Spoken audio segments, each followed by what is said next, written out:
So in this video, I'm rating every single Ten Hag signing out of 10. Not just on the performance, but value for money. If a player scores 3 or below, that counts as money wasted. I'll be tallying up them all at the end just to see how much money he actually did burn. First up, Andre Onana. Signed from Inter Milan for €55 million. That's around £47 million.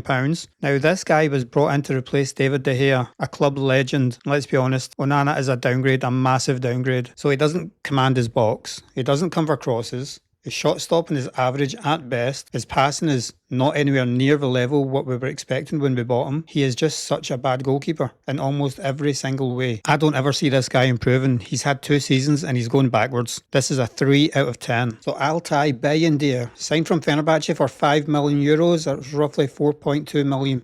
Now, to be honest, this guy, he's a pretty forgettable signing. I mean, he's barely featured. Only cost €5 million, so it's not a big deal. He might be an okay backup goalkeeper for the next few years. He's never going to be the number 1 choice, even though he's wearing the number 1 on his shirt. But you know, it's not too bad. I'm going to give this one a 5 out of 10. So now we have the legend Johnny Evans, signed on a free, came in as emergency cover and ended up playing way more than any of us ever expected. And credit to him, he held his own almost all the time. Yeah, you know, he was actually more reliable than some of our other more costly centre-backs who were at the club at the time. Looking at you, Lindelof. So I'm going to rate this one a 10 out of 10. Free transfer, came in, played it amazing, helped the club out when we needed him. Bargain. I would do it again. Now for Lisandro Martinez. Signed from Ajax, that will be a team that we talk about quite a lot, for €57 million, £48 million.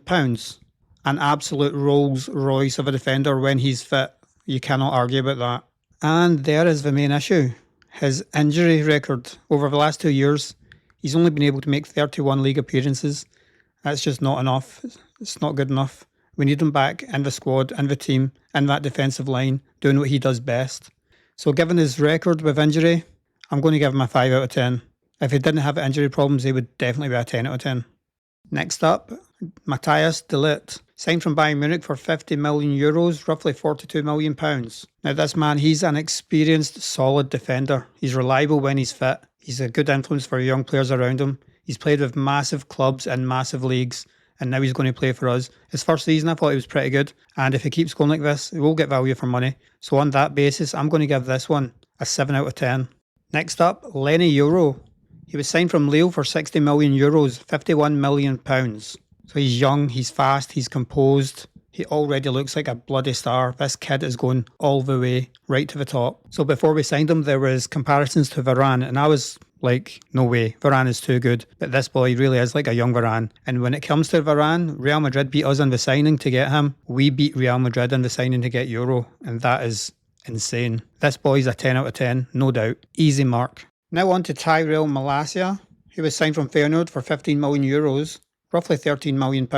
You know, signings like this, they don't really bother me one way or the other. It wasn't much of a transfer fee. We needed some cover at that position, left back, and he was okay in his first season. But again, injuries stopped his development, and he needs to go in order to get his career back on track. But 15 million, it wasn't a big outlay, it wasn't a big risk. It was worth it. He would have been a good squad player if he could stay fit. So I'm going to give this one a 6 out of 10. Now, Noussair Mazraoui, signed from Bayern Munich for €15 million, £13 million. Can you believe that? Now, honestly, I'd never heard of this guy before he came to Man United, but what a fucking signing he has turned out to be. He's versatile, dependable, technically so good, excellent value for money. Any club would have loved to get a player of this quality for £13 million, €15 million. This is a 10 out of 10, absolutely, 100%.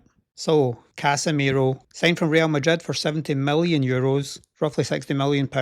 Now, if I remember correctly, this summer, Man United spent the whole damn transfer window trying to get Frankie de Jong, and then panic bought Casemiro at the last minute. Massive fee, massive wages, no Premier League experience. It was never a good move, never. To give him some credit though, his first season he was actually pretty good, but his second season, garbage, absolutely so damn garbage. And last season there, he was okay, like in Europe. But in the Premier League again, not very good. And that's no good next season as we have no Europe. Every game we play is either Premier League or a cup. So he should leave. He only has a year left, so we're not going to get any buyers for him, I don't think. So as you can guess, Casemiro is going to be pretty low. I'm going to give him a 3 out of 10 because the first season he was pretty damn good. Still not worth the money or the wages. So this time it's Christian Eriksen, signed on a free transfer. That was a smart piece of business. He wasn't the Ericsson of his Spurs days, but he still brought quality, intelligence, and he was a professional. He does his job without any fuss. You could always rely on him. So I'm going to rate this one a 7 out of 10. Next up, Manuel Ugarte. Signed from PSG for €42 million, roughly £36 million. So this guy, he's tenacious, he's aggressive, he's exactly the type we were missing in midfield. He's not flashy, he brings balance and grit. Unfortunately, he still needs somebody alongside him that can do the same. Can't all be on one person. Man United right now play with 2 6s and 2 10s. Nothing in between. Bruno fills a hole now and again. Mainu can fill a hole now and again, but we need another 6 to help this boy out. So on that, I'm going to give this guy a 6 out of 10. He's done okay in his first year. So I'm expecting him to do better though, and I expect him to have a partner. So now we move on to Mason Mount, signed from Chelsea for €64 million, £55 million. So bottom line, this deal should never have happened, especially not at that price. He only had a year left on his contract. If we waited 6 months, we could have got him for nothing. So we were all hoping for, the Chelsea player that lifted the Champions League. Unfortunately, we got the midfield version of Luke Shaw. His injury record is abysmal. Now, having said all that, I actually want this boy to turn it round, to get over his injury problems and actually be a decent player for Man United. But going on what we've seen so far, I can only give it a 1 out of 10. This was a terrible signing, but I still hope it comes good. Now, Antony, signed from Ajax for €95 million. That's £82 million. So for this type of money, you would think we were buying a Salah, a Hazard, a Bale, Prime Bale, something along those lines. But no, Man United bought a turkey for €95 million. And guess what? Ajax are still laughing their heads off about that deal. So I'm just going to say it. This is probably hands down one of the worst signings in the club's history. No doubt about it. I'm giving it a 1 out of 10. Now on to our number 9, Rasmus Højlund, signed from Atlanta for €75 million, £64 million. Now I have no idea why this man's fee was almost double what we paid for Xerxes. We both played in the same league and apparently Xerxes has a better reputation over there. But anyway, this boy came in and he done okay in his first season. After he started scoring, which took him a good few months, he got a few and it was okay for a first season. But he's went backwards and he doesn't look like he's going to go forwards anytime soon. His confidence is shot. He doesn't even look like he knows how to play up front anymore. This is €75 million wasted.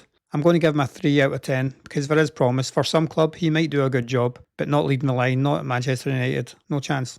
Okay, so I just mentioned him. Joshua Zirkzee, signed from Bologna for €40 million, roughly £34 million. Now Zirkzee, he's a big guy with a great touch, technically gifted, links play excellently, and even after that debacle against Newcastle, where the crowd booed him, his own crowd booed him, he came back strong, he came back with character, and I like that shit. This boy's going to do okay. Not as a striker, because in front of goal, he's not great. He needs to work on that, and I think he will work on it, and I think he'll turn good. This guy's going to be a player. Watch out. But so far, I can only give him a 6 out of 10. So there you have it. Every single Erik Ten Hag signing, rated by value for money. Some solid piece of business and some absolute stinkers. I'm going to be getting the total of everyone who got a free or under and put it on the screen right now, just to find out exactly how much money he did burn. So if I've missed out any players or you just disagree with me totally, just leave it in the comments and I'll get back to you.